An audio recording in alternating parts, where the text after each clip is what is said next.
तो दोस्तों, इस समय भारत और पूरी दुनिया के सामने एक बहुत ही बड़ी कूटनीतिक चुनौती आकर खड़ी हो गई है, क्योंकि हूती विद्रोहियों ने सीधी चेतावनी दी है कि जो भी देश इजराइल के साथ व्यापार करता है या फिर इजराइल का सपोर्ट भी करता है और यदि वो हमसे लोहा लेगा तो हम उस देश से लड़ने तक को तैयार हैं। अब आप सभी को पता है कि यह पूरा मामला तब शुरू हुआ जब टर्की की तरफ से माल भरकर एक ब्रिटिश कंपनी का जहाज भारत की साइड आ रहा था, परंतु इस जहाज को बीच में ही लाल सागर और सुएज नहर के रास्ते में जो हूती विद्रोही हैं उनके द्वारा अपहरण कर लिया जाता है। अब हूती विद्रोही ने इस काम को पूरा करने के बाद पूरी दुनिया को यह चेतावनी दी है कि हमारे पास 2000 किलोमीटर रेंज वाली बैलिस्टिक मिसाइलें हैं और कई प्रकार के हथियार हम रखे हुए हैं, इसलिए हम पूरी दुनिया और खास करके उन देशों को यह चेतावनी देना चाहते हैं कि इजराइल और हमास की लड़ाई में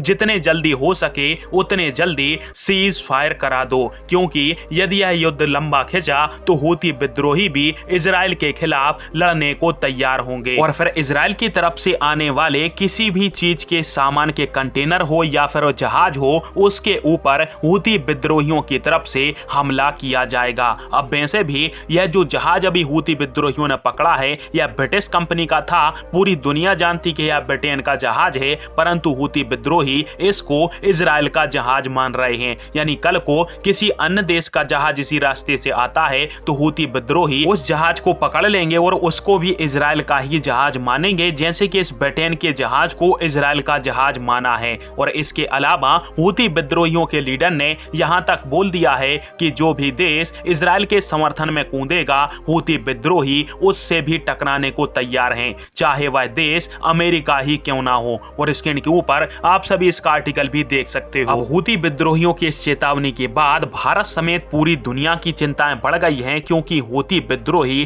किस जहाज को इजराइल का जहाज मान लें और उसके ऊपर हमला कर दें, इसके बारे में कोई जानकारी पुख्ता नहीं है। और वैसे भी हूती विद्रोहियों का यह कहना है कि लाल सागर से लेकर अरब सागर तक कोई भी इलाका ऐसा नहीं है जहां तक हम इजराइल के ऊपर हमला ना कर सकें।